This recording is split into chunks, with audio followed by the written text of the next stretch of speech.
I'm not as young as I used to be, which means I can't treat my body the way I once did.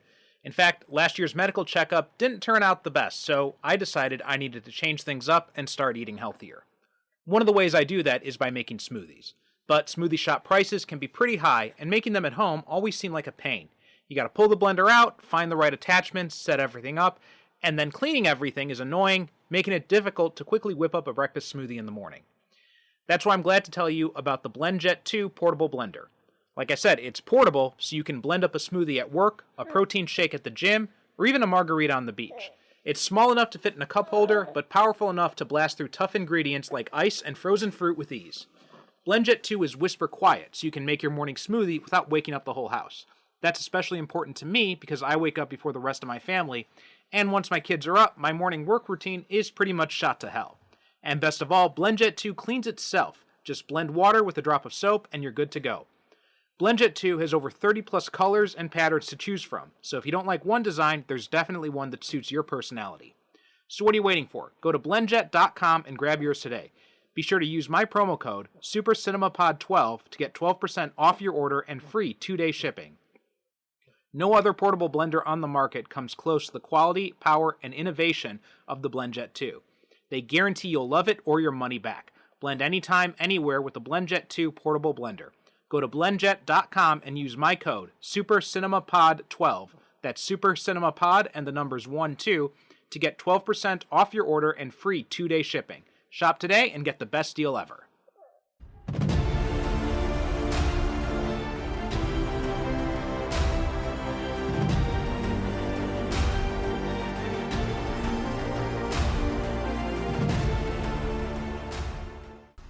Now, there seems to be some malfunction in the EEG.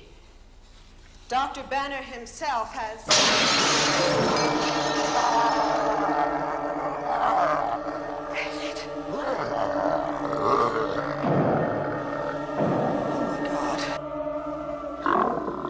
God. David?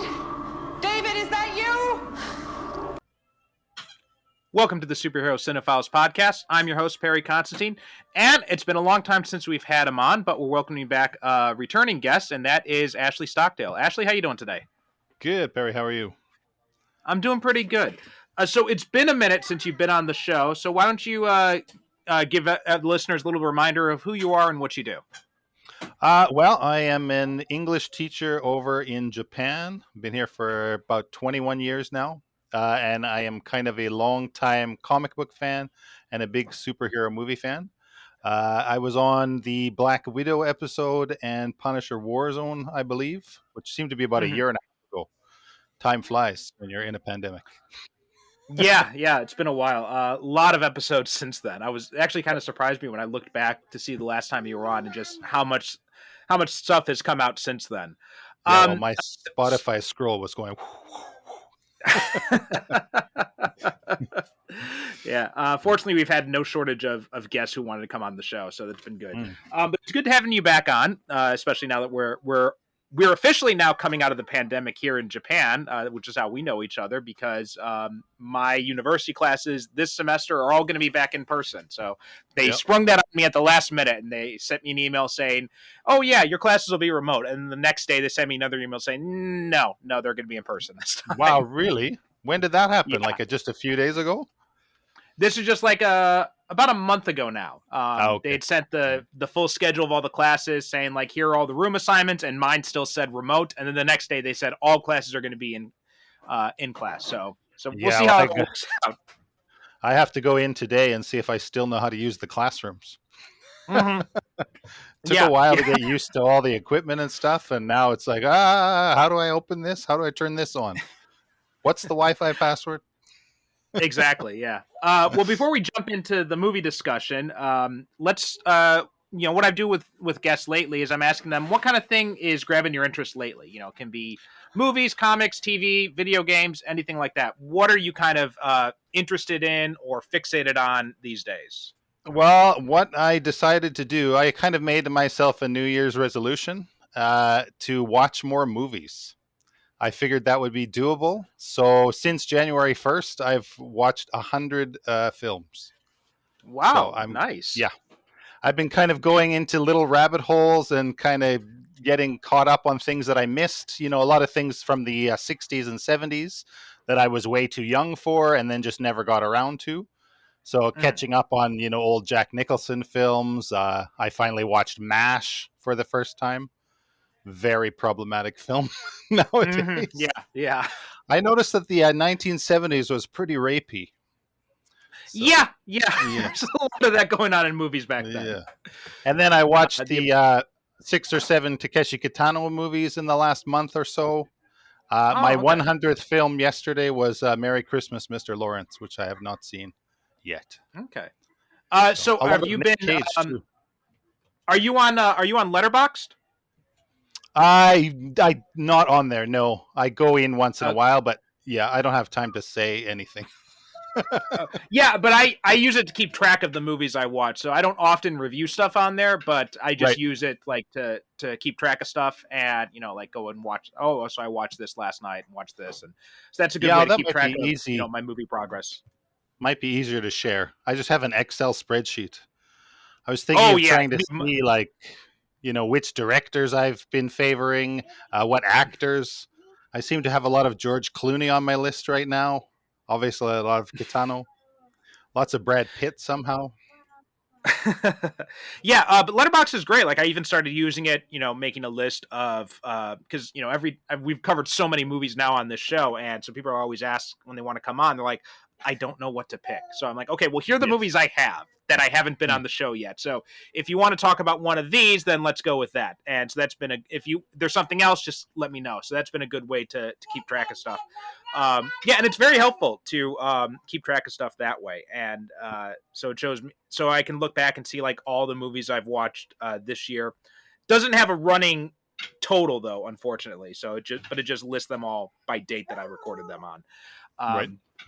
But for me, last night I had watched the first episode of the season 3 premiere of Superman and Lois. So I'm finally Okay. getting back into that. So I'm starting to get into season 3 now, and it was really good. I'm not sure if you've seen any of it yet, but I think I'm midway through season 2. okay, yeah. I'm kind of off and on with it. I get Mhm. distracted by other things and then I forget to go back. And for me, it's not really a show that I really feel like I need to concentrate on. So I often put it on Mhm. in a corner of my screen when I'm doing something else. So, Mhm. That's yeah. good. Yeah. Yeah, I really enjoyed it. I'm really looking forward to seeing what they do with this, especially because we're not sure if this is the last season or not. So Mm. they got a new actor playing Jonathan this Oh, season right. too.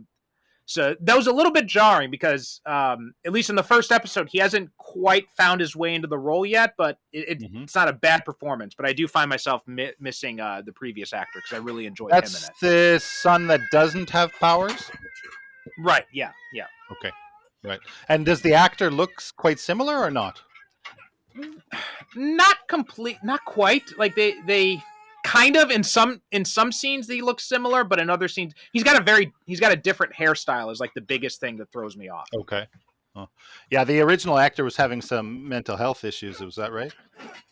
Yeah, something like that. I think he said he was struggling with depression or something along those lines. I had also heard something. I don't know if this is true or not, but there was some vaccine issues as well. But Okay. again, I'm not one. That was just something I heard. You know, through the internet. So who knows how true it is? Now, who's broadcasting Um, that show? I forget. Which network? Is that a CW show? yeah, that's a CW show. Hmm. So been using a VPN and CWC to catch up on it. Okay. So that's how I get to watch it. Is the But it is CW also still on. going? It's still going. Yeah, it got bought out, and there's a lot of structural changes, but some shows are sticking around. Walker's pretty Okay. popular. The Kung Okay. Is Fu, the new version of Kung Fu is pretty popular. The Winchesters, the Supernatural spinoff, that's pretty popular too. So, that a prequel? so we'll. I haven't seen it yet, but just from what I know of what people have told me, it's kind of a prequel, kind of a reboot, but it's supposed to be a prequel, but there's some things that don't quite fit in. Okay, guys, sorry about the background noise in there. My daughter wanted a little bit of attention, so she's riding co-pilot with me right now. We'll see how long this lasts before she gets bored and wants to do something else, or falls asleep. One of the two will usually Mhm. happen. Um, But anyway, today we are discussing the Incredible Hulk, not the Ed Norton movie, but instead we're talking about the pilot episode of the Bill Bixby television show, which is actually a movie in itself. In fact, Netflix here in Japan does not have the show, but they've got that pilot as a movie in its own right. So this is obviously the pilot of the very famous show starring Bill Bixby as David Banner, which we'll talk about in a minute, and Lou Ferrigno plays the Hulk. Obviously, this was really big in the late 70s, early 80s. It was kind of like best way to describe the show is basically The Fugitive, but if Richard Kimball turned into a green monster. Sure. Yeah, I mean, I think it was. That seemed to be a standard of shows around that era. I would say, like, The Fugitive is similar to that. Kung Fu is somewhat like that. Right. Even Highway to Heaven, the Michael Landon show where he's a traveling angel helping people out. So, yeah. Of course, The Fugitive has the pursuing thing with the reporter, but yeah. Right. Yeah. That's why I say The Fugitive, because that's like the most closest comparison. But yeah, you're right. Kung Fu definitely had that the whole idea of like the wandering hero type of thing, right? Have Gun Will Travel was another one like that too. Oh yeah, right. Which was we had the littlest. Are you familiar with The Littlest Hobo from Canada? Oh, I've heard of that. It sounds familiar, but I've never seen it. A traveling dog. It's I think a husky mix. And he just goes from town to town helping people in need. Sometimes it's, a kid who can't get their homework done on time. Sometimes it's a Russian ballerina defecting from the mob and the KGB, or from Russia and the KGB is on her tail. So. Yeah, but there's also, the Equalizer, which was, Sure. I don't think he moved around from place to place, but it was the still basic same idea of like, this hero who's going around helping people. Quantum Leap even had that to an extent too, right? It was, sure. Except he was, instead of traveling from town to town, it was time period to time period. Yeah, well, it lends itself very well to episodic storytelling because you can do basically anything you want. Right. I mean, that was also the, we were mentioning Supernatural earlier. They kind of brought that back for those early seasons. That's what it was. It was them going from town to town, solving these different monster related, supernatural related situations that would come up. So yeah, it's a very good format to use for TV shows. And obviously this really introduced the world to the Hulk. Now, I've only seen a handful of episodes of the TV show, right? It was, I was born in 83, so it obviously ended before I was even born. And then it was, it wasn't really in syndication everywhere. Every now and then, like when I was growing up, my parents didn't have cable, my grandparents did. So whenever I'd stay over at their place, sometimes they'd have it pop up on one of the cable networks. There'd be an episode here, an episode there. So I don't have the same kind of affinity or familiarity with it that most people have, but what is your history with the Hulk TV show? Well, I was born in 1970, so I would have to say that probably this was my first introduction to the Hulk and possibly even superheroes in general. When did Superman come out? Same year? Superman? 78, 78, I believe. Okay, so this was a little bit just before Superman came out. I mean, Superman this was probably came out the following summer. Before, right? Because this pilot came out in 77, and the TV show started in 78. And of course, Wonder Woman. I think Wonder Woman started in 75. I think that was also 77. Okay, I made a note. Yeah, I believe that was 77. Too, but... Okay, so yeah, at that time, it was kind of a bit of a heyday for superheroes on TV. There was that kind of crappy Spider-Man show as well. Right. Yeah, this was a period when Marvel was really trying to get a lot of stuff out in media. Like back in the 70s, Stan Lee that was actually when he had moved out to California, and he was working really hard to try to bring Marvel stuff to TV and movies. So you got the Incredible Hulk TV show, the Nicholas Hammond Spider-Man, also the Japanese Spider-Man came out in the 70s as well. And in addition to that, there was also the Doctor Strange pilot for a TV show, which we had covered way early on and was surprisingly a lot better than I expected it to be. Right. And actually came out in 77, I believe. The Hulk made it, I think, quite a big success because I think it is actually the longest running of those Mhm. superhero TV shows from that era.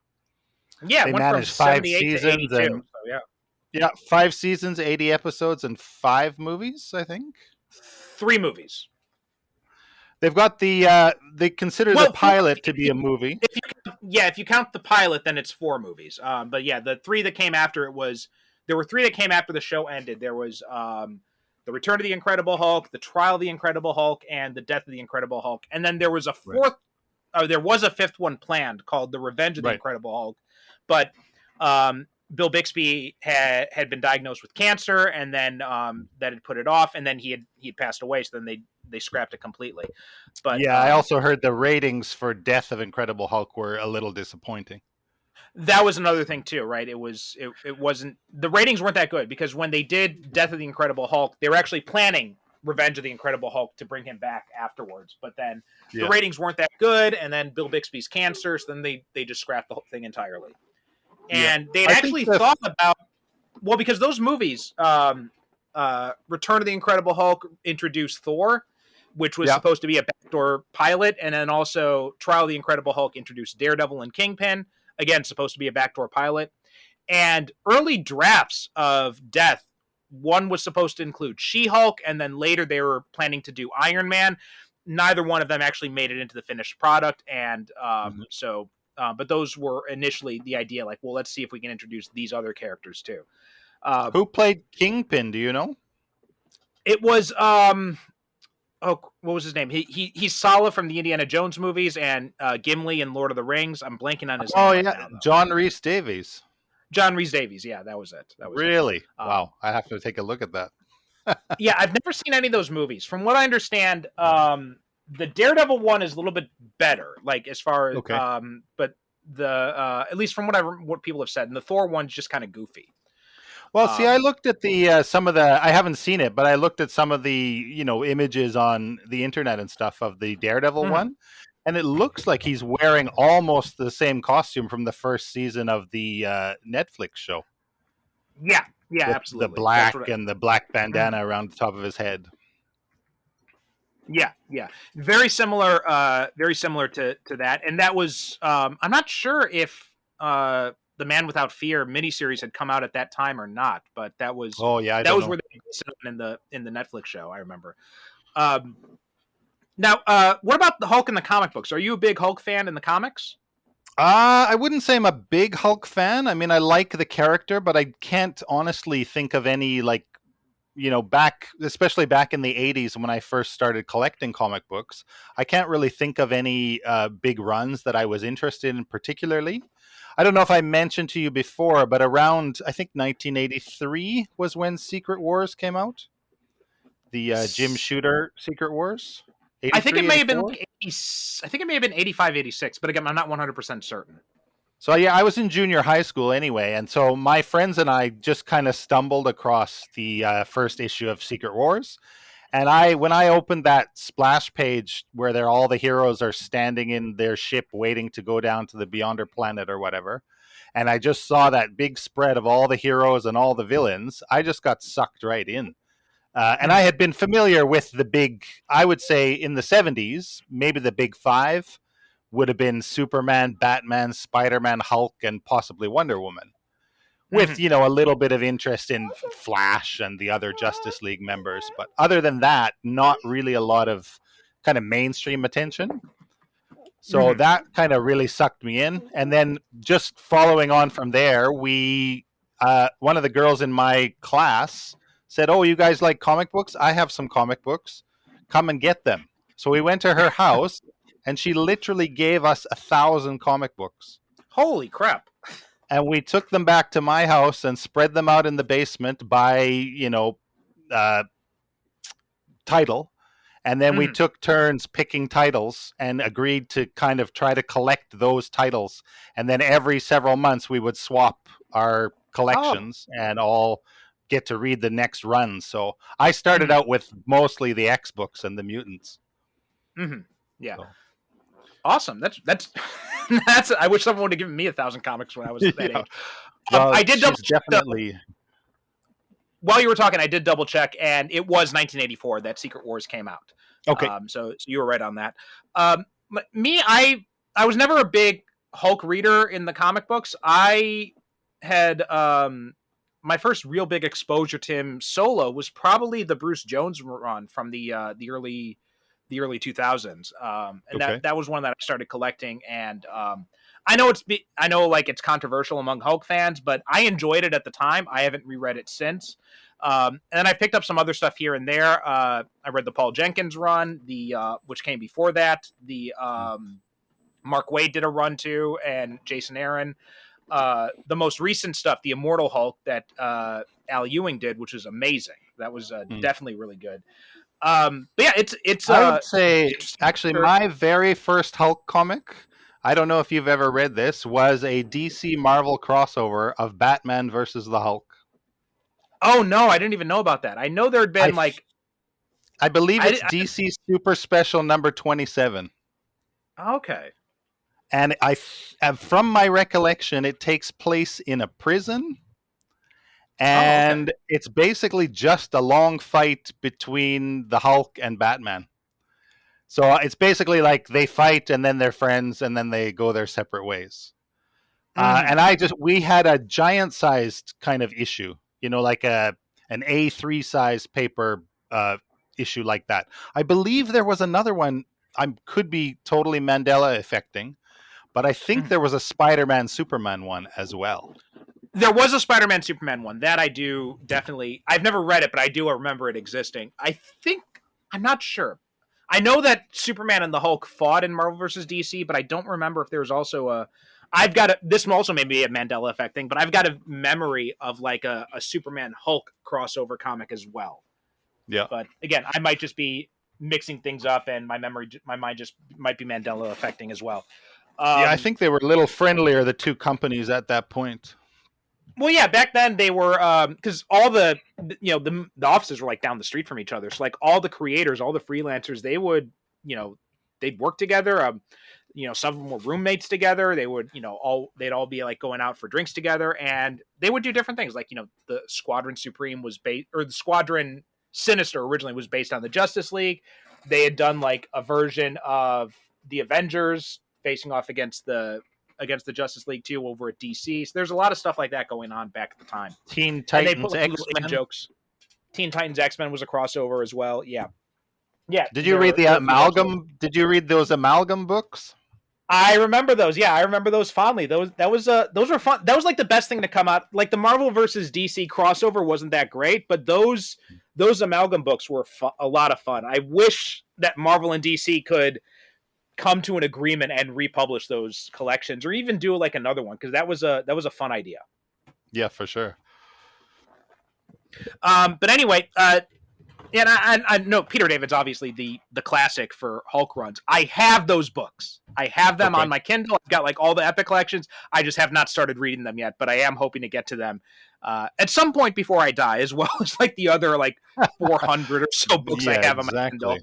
It's all about time, Perry. If we could make another day in the week where we can just shut down time and just consume content, I'd be a very happy man. And if I could have a babysitter too for that time, because that's the other thing. Every time I pull out my Kindle when I'm trying to read, my daughter gets very interested, and she's like, "What are you doing?" She comes over and she wants to touch the screen. So I have to wait until she's asleep before I can start reading anything. Right. But anyway, so this was my first time watching this movie, and let's talk a little bit about some of the behind the scenes stuff with this, because do you know who wrote, directed, and produced this?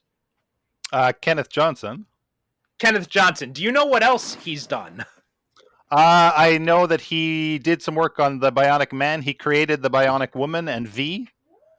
I believe, the Alien miniseries from the late 80s. Yes, he did all that. Okay. Also, he directed a very infamous superhero movie. Okay. I don't know. So I didn't check his filmography. He directed Steel.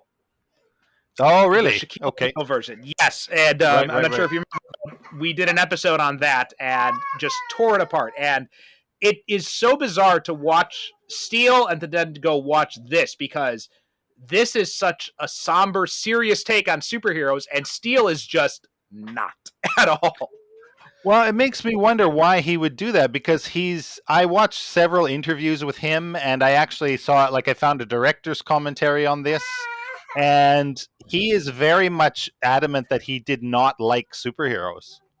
And, they Yeah, offered him, apparently CBS had the rights to 5 different heroes and they asked him, which one do you want? And he said none of them because he couldn't relate to any of that spandex stuff. But Steel seems very much in the crazy superhero mode.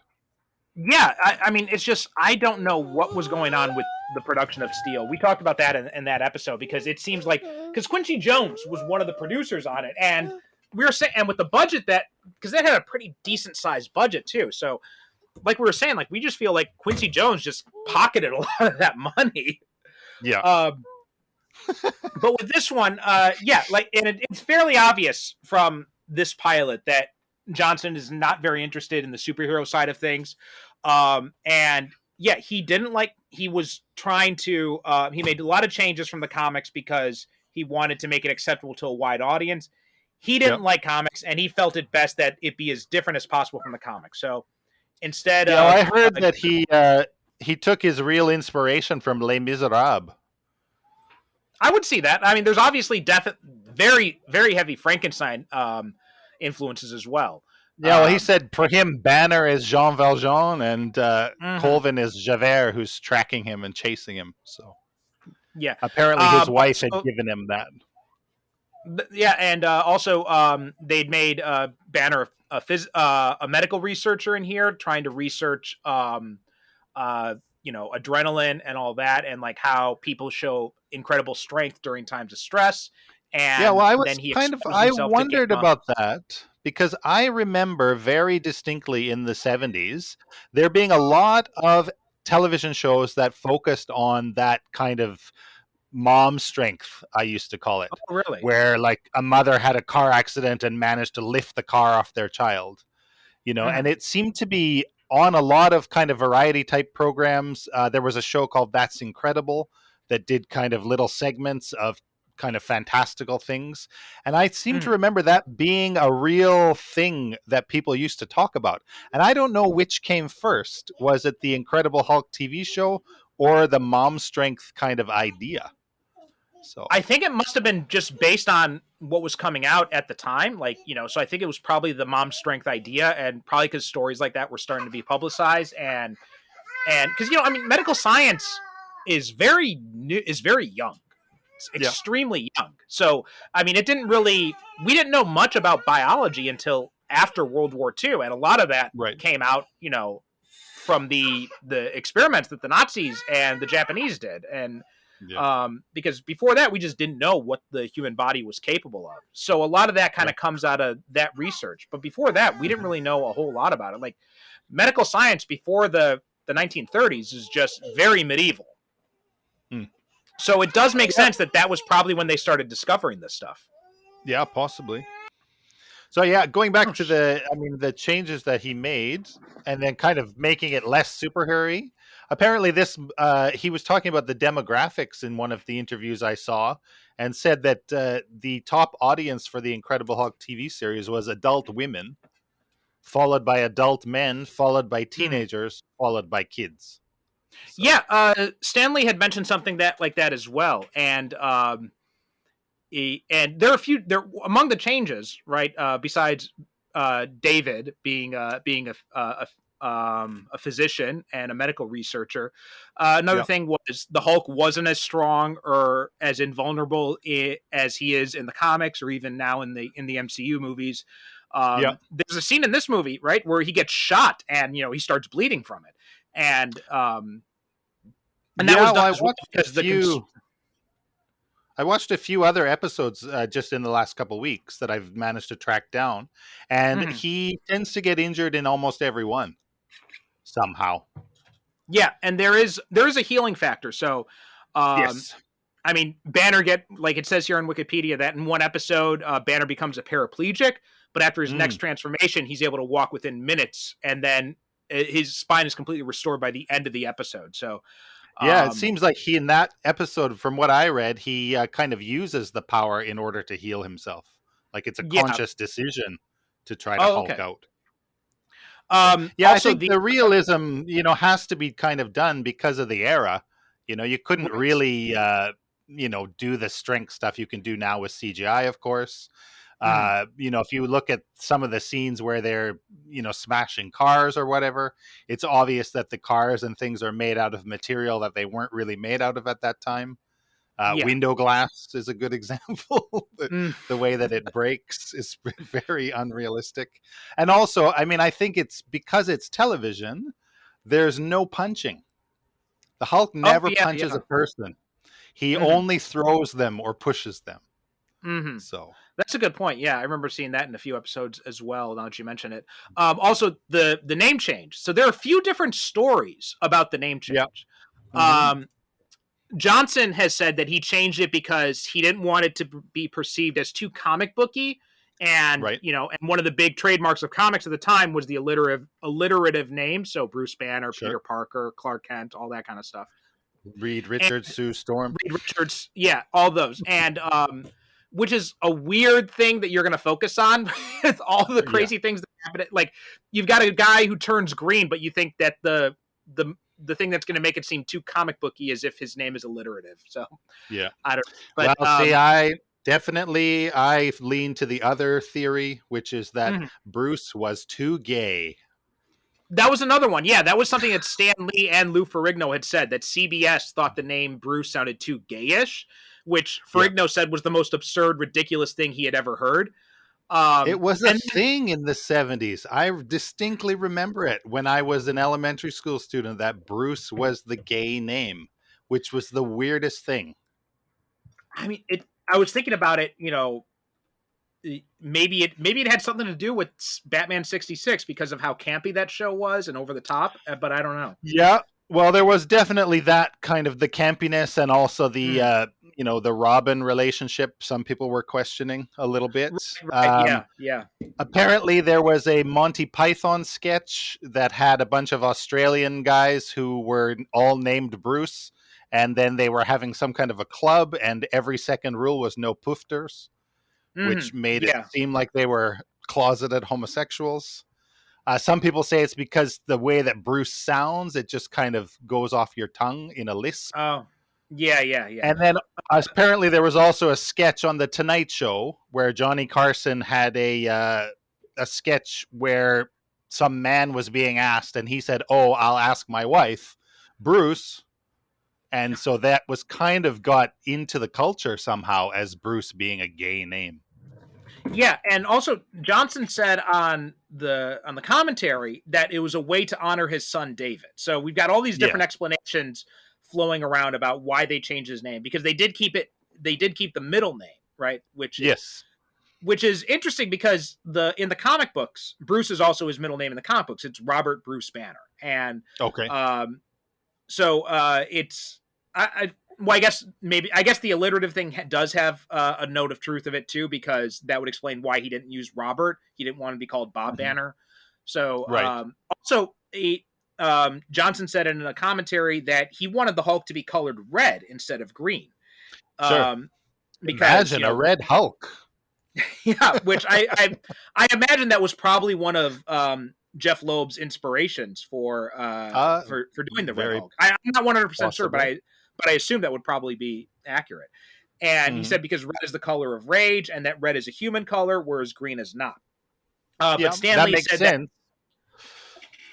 Stanley said, at the time he said, non-negotiable. It has to be green because it's so Yes. iconic to the character. And Yeah, well, it had um, been well established at that point. Although was uh, green not green wasn't the first choice, was it, for the Hulk though? Well, yeah, well that it was, but the coloring process. I think no, I can't remember exactly what it was, but it I was think it was gray in the first gray appearance. first. It was gray in the first Yeah. appearance, and I think it was the coloring process was too difficult, so then they changed it to green in the second appearance on. Yeah. Although later, when coloring became more advanced, they did obviously introduce the Gray Hulk in Peter Sure. David's run, and so we've had different versions of that. I think you watching this pilot, I think gray would have been a better choice for this show, Okay. because the green, or at least a darker green or something, because the brighter green they use for the makeup uh doesn't really fit too well, I felt, in this. Well, I think they had all kinds of trouble with the makeup. I watched Hmm. the second kind of like maybe 3 weeks after they broadcast this first movie, they broadcast another movie called Death in the Family, which kind Hmm. of served as another, like a second pilot to the series to kind of establish how the series would go with Banner traveling from place to place and helping people out. And there's a scene where he fights a bear in the water. Hmm. And as he's fighting the bear, I think it's a real bear. I'm not sure if it was actually Ferrigno, but it was like Ferrigno wrestling the bear in the makeup, and the bear starts to turn green because the makeup is just rubbing off all over the bear. So it seemed a very, rough choice. And apparently they had to get that makeup all the way from Germany, and it took 4 hours to put it on every single day.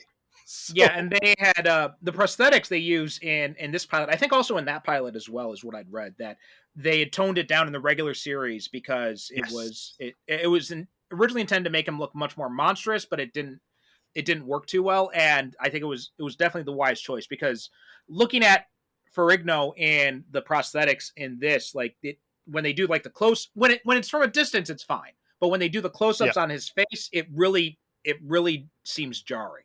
And talking yeah, about it the makes makeup him look rubbing off, very goofy. right? And talking about the makeup rubbing off, I noticed that in several shots of this too. Like there are parts where, like, the makeup has rubbed off on like his hands or something like that, or Yeah. parts of his brow. So yeah, the makeup was not very easy to stay on. So I think if they had used gray or a darker green, it would have been less noticeable when that happened. Yeah, possibly, for sure. Also, the wig. Thankfully, they changed the wig as the series went on as well, because that first wig was a nightmare. I was going to say the same thing. That wig was very distracting. Like Yes. yeah, I did not like that wig at all. Now one of the I things that wonder really, if it was specially made or if they just went to like a costume shop and just grabbed the first I wig don't, they found. that's a good question, because that wig was very jarring. It was not good at all. It didn't seem to suit Mm. Ferrigno's head. Yeah. Also, apparently, Arnold Schwarzenegger had auditioned to be the Hulk too, but he was Yes. rejected because he was too short. Well, see, there was some discrepancy with that too, right? Because Oh, okay. like I said, I listened to the director's commentary, and Kenneth Johnson said Schwarzenegger's only 5'10". That is not true. Schwarzenegger is 6'2", and Oh, wow. Ferrigno is 6'4". So there's not that much of a height difference. I At the time also, Schwarzenegger was kind of getting to be into his movie career, and he was doing Conan at the time, as far as I know. Hmm. And it was actually Schwarzenegger who recommended Ferrigno for the role, because they had known each other from the documentary film that they did together and the bodybuilding circuit, of course. Have Hmm. you ever seen Pumping Iron? No, but I've seen clips of it, I think, and photos from it, but I never Yeah, actually seen the show itself. I watched it this week as well, just to get some more kind of background on the whole situation, and it's a very good documentary that really shows kind of the amazing things you can do with the human body. And Hmm. Schwarzenegger is extremely charismatic and funny in it, and I can see Hmm. how this launched his movie career.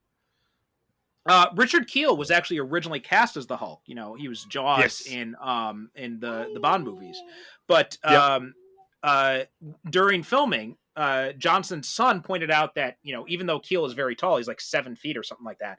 His Yep. physique was not developed enough for the Hulk, so then they replaced him with Lou Ferrigno. Although Yes. there Well, is a I shot think of Kiel Keel's in the not very pilot. muscular at all. Sure. Yeah. Yeah, he has that one scene where he's looking up at the tree. I'm assuming because it was an overhead crane shot, that it was Hmm. far enough away you couldn't really tell, and also they didn't want to reshoot it. So, Right. yeah. Now, what were some things that you were thinking as you were rewatching this pilot? Um. Well, I think the cast is quite good. I think Hmm. Bill Bixby is a very, very good choice for Bruce Banner and for a lead in a TV show. And I think he basically carried the whole show himself. He's Hmm. obviously was a very well seasoned actor at the time, had several series under his belt, and at first maybe was reluctant to do something like this, but then seemed to really, really get on board. And I mean, it seemed to probably be the most successful thing he did in his career, Hmm. really, in terms of recognition. Hmm. Then they had, Susan Sullivan was as Dr. Elena Marks, his kind of confidant and coworker, his research Hmm. partner, to give the feminine touch. She's a very good actor as well. I knew her from Dharma and Greg later in the 90s or early 2000s, a Oh, sitcom. okay. And she's done a lot of TV. But there was Hmm. a lot of kind of creepy stuff with her as well. One thing that really Hmm. struck me right away is as soon as we see her, she gets sexually harassed by a lab assistant. Yeah. And then the next scene, she mentions, the woman that they're interviewing. There's a woman who they're doing part of their research who managed to turn over a car to rescue her son. And she mentions that she was 110 pounds at that time. And Elena has to say, "Oh, I wish I could keep that weight." And then a Hmm. few seconds later, she eats a donut and says, "I'm going to get fat from eating these donuts." Later, she's in the shower for no reason at all. And in the Hmm. DVD commentary, Kenneth Johnson says she puts on a robe, much to the disappointment of the crew. God, Jesus. And then in the lab scenes, he goes out of his way to mention her see through shirt with its strategically placed pockets. So it seems to me that Susan Sullivan was cast strictly for Kenneth I Johnson's wank noticed. bank. Yeah, I noticed that. I noticed that shirt, and I'm just like, why is she wearing that shirt in the lab? That's a weird choice. Yeah. But yeah, that jumped out to me as well. Yeah, you know what the As thing I that struck said, the 70s were pretty rapey. very, yeah, very rapey. But one of the things that struck me about this is first off, it does kind of make me laugh when people talk about Ang Lee's Hulk film, and they talk about how it's a Hulk movie, but there's no action in it. And I'm like, well, there is. And then you compare it to something like this, which was so beloved at the time. There is like no action in this at all. It's very slow moving. Yeah, I found it, to me, it wasn't that slow, but when you think about it after I finished watching it, there was very little in terms of kind of story beats and story Hmm. development. If you look at a current kind of MCU movie and the amount of content that is jammed into those 2.5 hours, Hmm. I mean, it's kind of crazy how little happens in this movie. Well, I mean, even if you It, compare it to some other superhero TV shows, like you compare it to the Doctor Strange pilot, for example, to use something that okay. was more contemporaneous, that had a lot more action in it than this did. And, um, or even like, some more modern stuff. Like if you look like, and not even going to the more superhero-y stuff like Flash or Supergirl, but if you look at the more grounded, like Arrow, like the premiere of Arrow had more action Yep. in that 40-minute runtime than this has in double the time. Yeah. Yeah, I mean, there's basically three things, They Hmm. do the research, he gets the gamma, he does his first transformation, they go to the lab, he breaks the hyperbaric chamber, they go, Colvin or Jack McGee breaks into the lab, he spills some chemicals, there's a fire, he hulks out again, Elena dies, end of story. Hmm. Yeah, You yeah, know? and that's it. And the only real, and yeah, there's not much display of the Hulk's strength in this. Really, like you don't get a very good sense. They focus much more on the. There's a lot on the medical research side of thing in this movie. Sure. Well, and it Like I is feel very, very 1970s in terms of like, let's talk and like, let's give the exposition. So right, much like yeah, just, positionally, yeah, and also talking, there's a lot of talking out loud as people do hmm, stuff. Like, yeah, I guess I'll look in this window. Wow, I can see that they've smashed, like, there's no inner monologues going on. So, yeah. And it was an interesting choice. I think it would have been, especially given that they knew where the series was going to go and they were going to go in this more fugitive direction. You think they yeah, do a little bit more with David being hunted down or the Hulk being, something to happen earlier and to bring that more to the forefront to show why David has to start, traveling around because he fakes his death at the end, but it's just to get, it seems like it's just to get McGee off his trail, but it would have been a lot more interesting, I think, to focus because they do have this whole subplot about, the Hulk finds this little girl, very, taken straight out of Frankenstein, right? yeah, Just like that's, and, he tries to save her. He's trying to help her out, but, the father misunderstands, shoots him. The cops start looking for the Hulk. That's how McGee gets involved. But aside from McGee, that whole sequence just seems to serve for McGee to get deeper involved into it. But Yep. everybody else, like the police, the town, they just kind of forget about it after that. Yeah, well, it's all set up, but I think, in fact, the second kind of pilot movie, the Death in the Family one, sets it up Mhm. more. And there is more stuff where the Hulk is getting involved with other people, and there is a reason for people to fear him. He puts a few guys in the hospital in that one, who are, harassing him, of course, and Mhm. then kind of sets up the whole trope of him helping somebody in need, kind of at the expense of his own seeking a cure. Mhm. And there are several episodes of the TV show that kind of do a better job. This is Yeah. very much just let's see what we can do. Let's see how the makeup looks. Let's see, how we can get how Ferrigno looks as the Hulk. Let's see what we Mhm. can do to establish these two guys and the guy following him, and then we'll work on making better stories in the actual series. So Mhm. there Yeah, I was feel an like they. episode in season 2. I watched the first episode of season 2, which is an Mhm. episode called Married, where he meets a woman. He goes to her to try to get hypnosis to help contain the Hulk, and she's dying of an accelerated disease similar to ALS. And they tried to help each other, and they end up getting married in that one. And there's some very good content in that one. Mariette Mhm. Hartley, in fact, won the Emmy for Best Supporting Actress in a Guest Role for Oh, that, which cool. I think is the Hulk's only Emmy win. Mhm. And then there are some very nice cheesy fights with some douchey guys with open shirts and chains and mustaches, 70s style. 70s And then style, yeah. I watched another episode too called The Snare, which is basically what's that story? I can't remember the name of it suddenly. The Most Dangerous Game, Oh, right, right. where he meets a guy in an airport and the guy says, "Oh, come to my private island and play chess, and then I'll hunt you." So those episodes ended up being kind of fun. So, uh, but yeah, yeah, as you say, this movie mhm. light on Yeah, content. I think it would have been better because now I haven't seen the Death in the Family, but I feel like just based on how much filler there was in this, they probably could have done a better job of combining those two together. It Yeah, make it a little bit longer, but I think like there is a way to make to to better execute this story and then to get the ball rolling on what would be the basic premise of the series as a whole. Because as it yeah, stands, there is just a ton of filler in this, and I did feel yeah. myself drifting off at times. Um, Yeah, well, I think it's a reflection of the era, it really. is, yeah. And when I watch 1970s television shows or even movies, I kind of have to put myself into the mindset of this is a different time and people were more patient. Uh, there is a lot of silence and a lot of kind of montage sequences in those TV shows and movies I've been watching Hmm. recently. I watched Once Upon a Time in America a few weeks ago, and there are very many scenes of people just looking at each other for 2 minutes at a time and not saying anything. I'm like, what are you doing?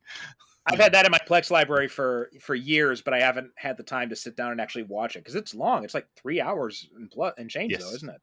I Yeah, think it might be 4. 4. Yeah, yeah.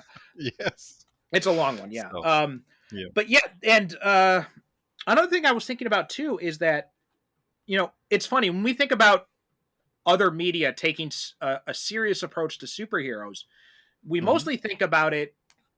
There's this brief window where you had Batman '89 and Batman Returns, and then nothing until really like the 2000s when we get into like X-Men and Blade and Spider-Man and all that kind of stuff. That was, and Yeah. then obviously then with the Nolan trilogy and the MCU. But we think about it as like most of the time, for the most part, we think about it as like this from like 66 is when superheroes started coming into media with Batman. And then aside from this brief blip, this brief window in with Batman 89 and Batman Returns, we think of superheroes as just mainly being, something to poke fun at in media until we get to the 2000s. But then you Yeah. look at this, Superman the movie as well. It's got some campy elements, but it mostly hews towards the serious. But you look at this, and then the Doctor Strange TV movie, even to a lesser extent, the Green Hornet TV show from the that was also coming out in the '60s, although it Yeah. only lasted one season, and then um, you know I haven't seen it in years, but the Flash TV show from the early 90s was also, from what I understand, fairly serious as well. Yeah. And it is interesting that we didn't have more of a serious approach to superheroes that lasted longer, given all these things that were coming out. It makes me wonder what would have happened if Doctor Strange had gone to series with and that had a much more serious approach too.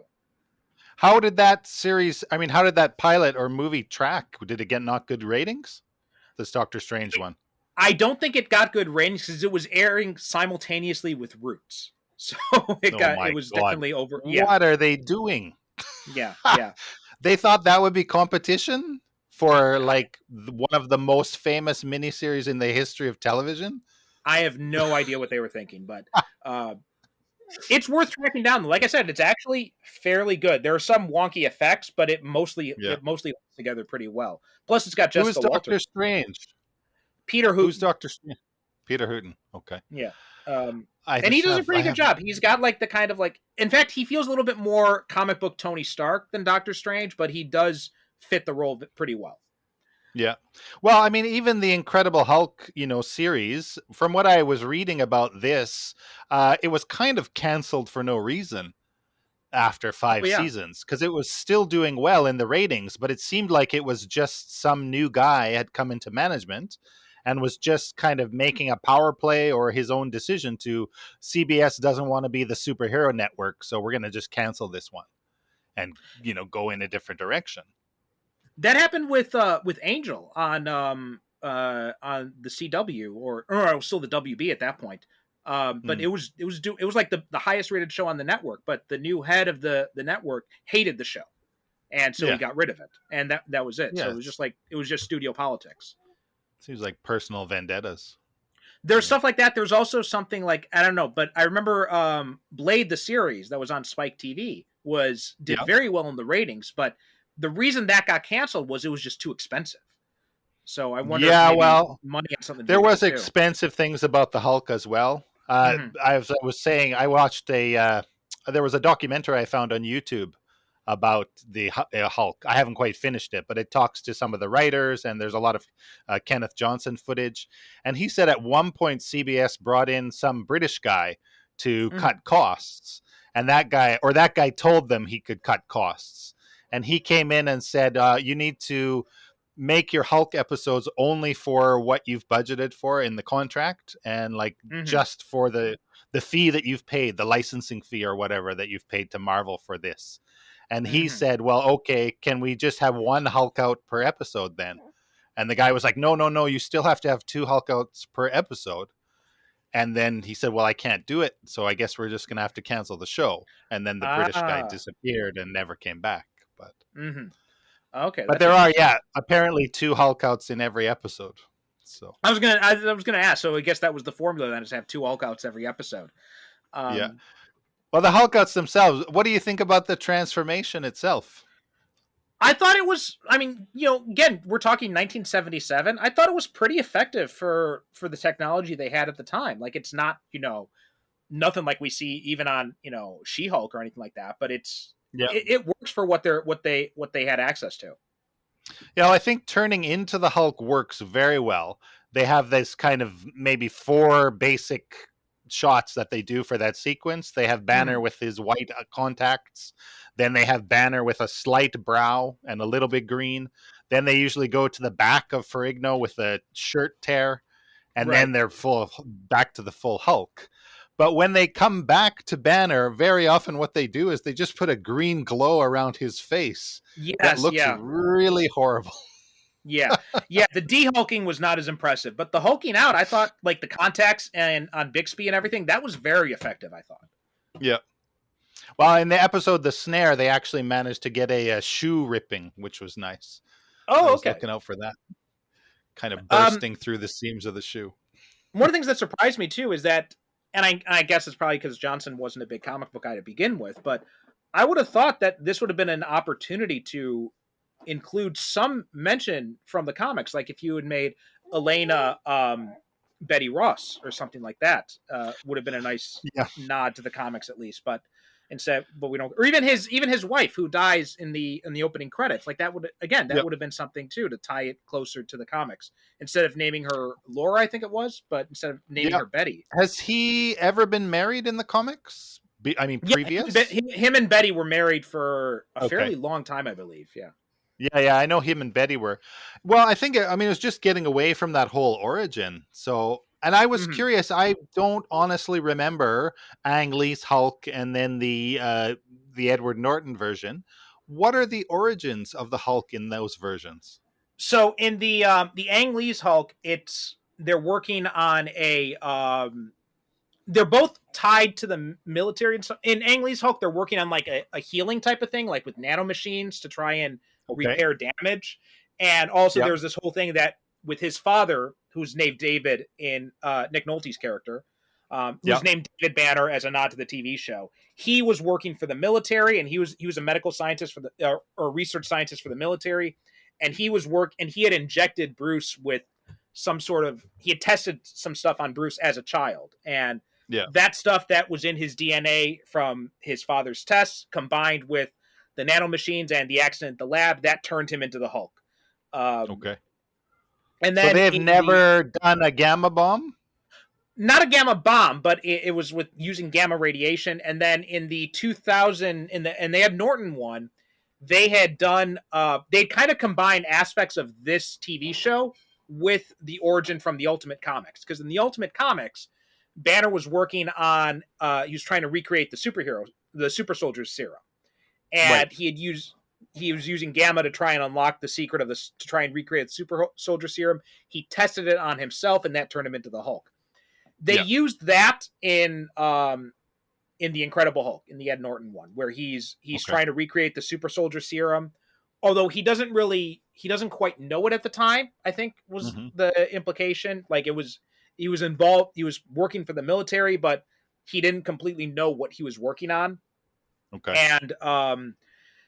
And the opening credits of the movie, they have him sitting in a machine very similar to the one that Bill Bixby uses in this movie Right. too.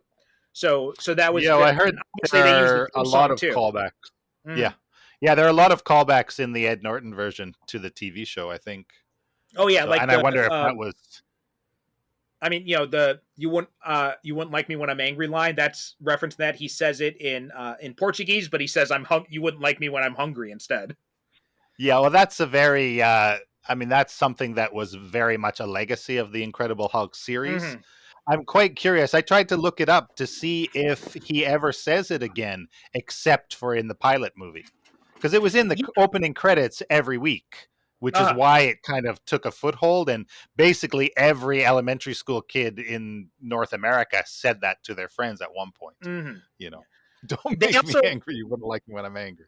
they also had a callback to it in the Yang Lee film. Mm. In one scene, Eric he doesn't say the full line, but in one scene, Eric Banya's Banner he's saying to Talbot, he says, "Talbot, you're making me angry," and then he just starts to Yeah, transform. So he doesn't say the yeah. full line. It's also referenced in Dogma, complete with McGee, Okay. because in Dogma they've got this one officer who's named Officer McGee. He goes up to Ben Affleck's character Bartleby, and Ben Affleck says, "Mr. McGee, don't make me angry. You wouldn't like me when I'm angry." And then he breaks his neck. Oh, really? I'll Yeah. have to watch that again. Ha. So essentially, then we have never had a comic book accurate origin in live action for the Hulk, No, where he's built a gamma bomb and then he's saving somebody else, and that's how he ends up getting irradiated and becoming the Hulk. It's he does. always an Yeah. experiment on himself. Well, no. Ang Lee's Hulk. It was he had it was a mix of his father's experiments, but then he gets exposed to the gamma because he's trying to save a lab assistant who Okay. gets trapped. So yeah, there is Ah, that I see. aspect So that of trying one's to save someone closer. in that. Yeah, yeah. Right, Ed right, right. Norton's one, they don't have him saving anyone. It's just all again, it's just all established in that very quick, like 5-minute credit sequence.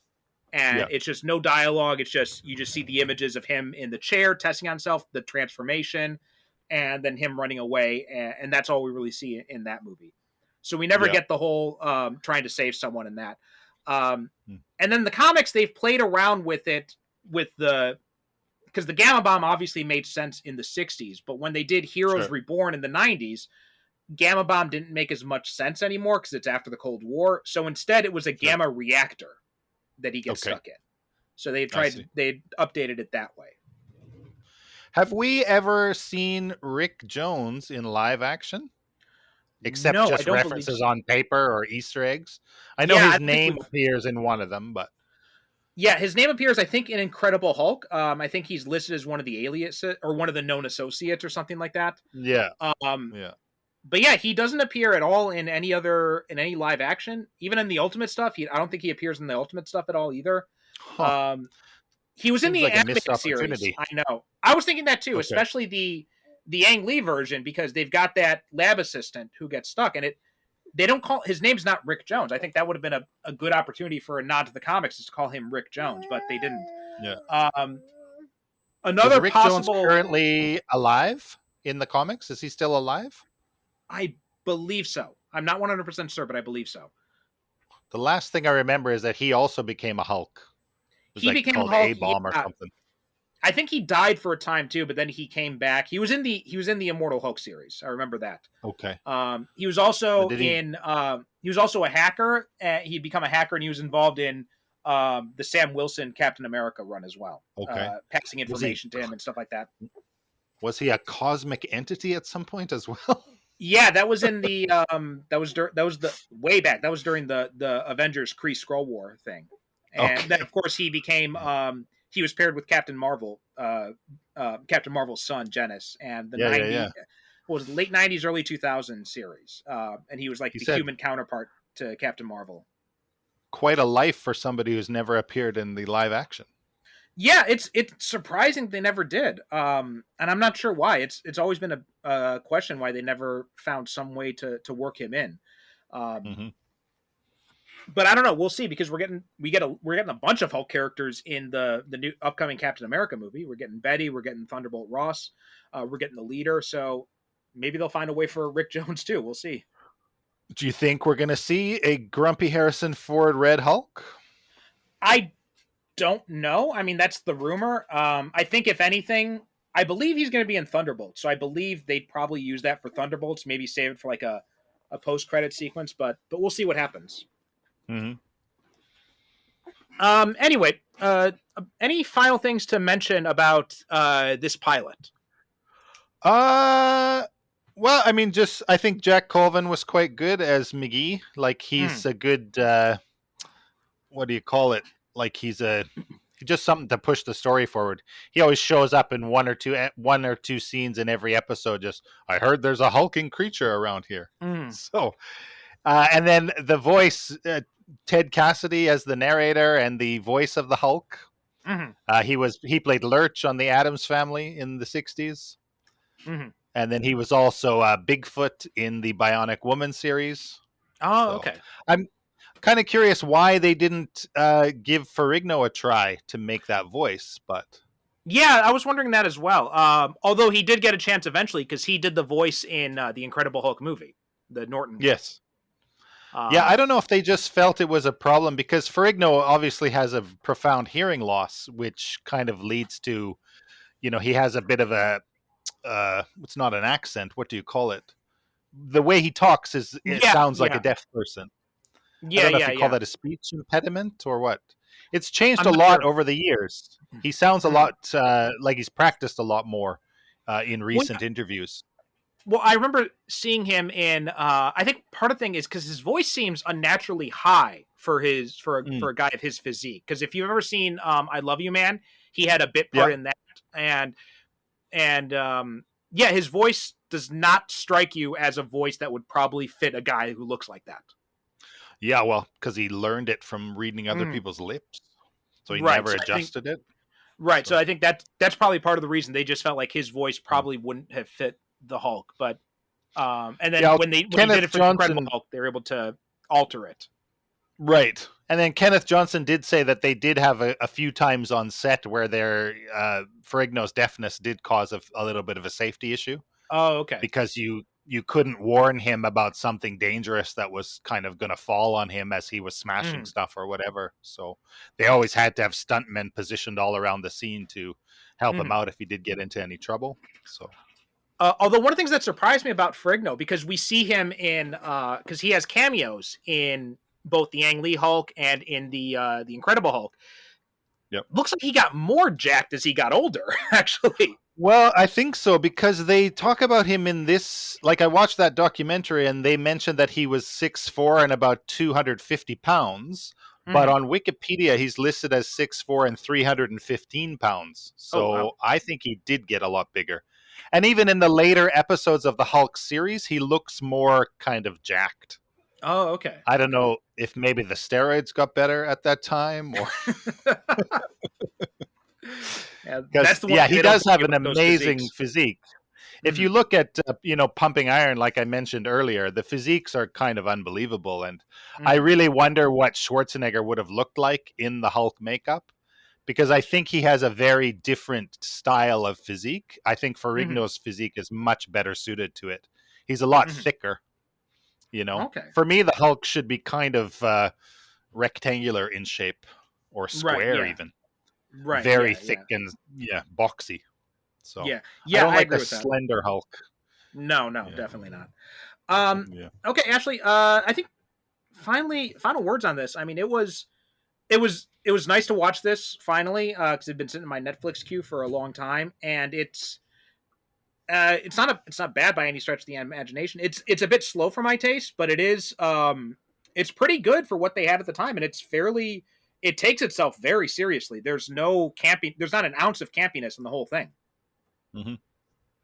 Yeah, well, I would say it's definitely worth a watch, and if you can keep in mind that this was in the late 1970s, and kind of take it with that Hmm. kind of lens, I think that it's worth watching, and so is a lot of the series if you can track it down.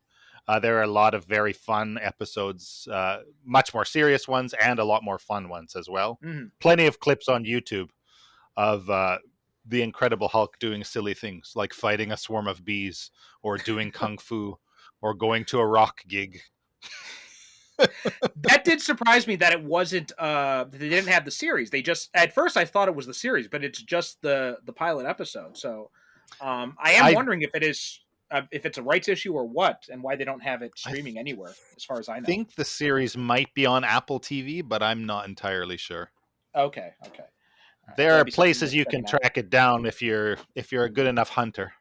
Yeah, there's that too. There's that aspect. All right, Ashley. Thanks so much for coming on again. Do you have anything you wanted to promote? Anything you wanted to send people? I don't promote anything. I'm a consumer, pure Okay. consumer. No time to produce content.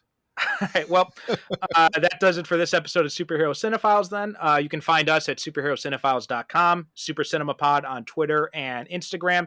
And if you subscribe to the Patreon, you get these episodes a week in advance. Plus, you get access to the Book Club Patreon show where we talk about comics and graphic novels. We record these episodes way in advance, so it might be, you might have already heard this, but Ashley's going to be coming on soon, recording wise, to do Spider-Man Life Story. So if you're subscribed already, you probably already heard that episode. If you're not subscribed, subscribe for $1 a month, and you can go back and listen to that and all the other comics we've talked about. Thanks so much for listening, and we'll talk to you next time. If you enjoy the Superhero Cinephiles, then you'll also love my companion podcast, the Superhero Cinephiles Book Club. All my Patreon subscribers get access to this exclusive podcast where I review superhero comics and graphic novels. Not sure what comics you want to read next or what you should dive into? I've got you covered on that. I'll be doing reviews, recommendations, and also talking to you about useful entry points if you're interested in reading some comics but don't know where you should start. Plus, you'll get access to all episodes of the main show a week before everyone else. On all of this for as little as just $1 a month. All you have to do is go to patreon.com/supercinemapod and you can sign up at any subscription amount to get started. Thanks so much for your support, and please don't forget to rate and review us on Apple Podcasts or wherever you get your podcasts.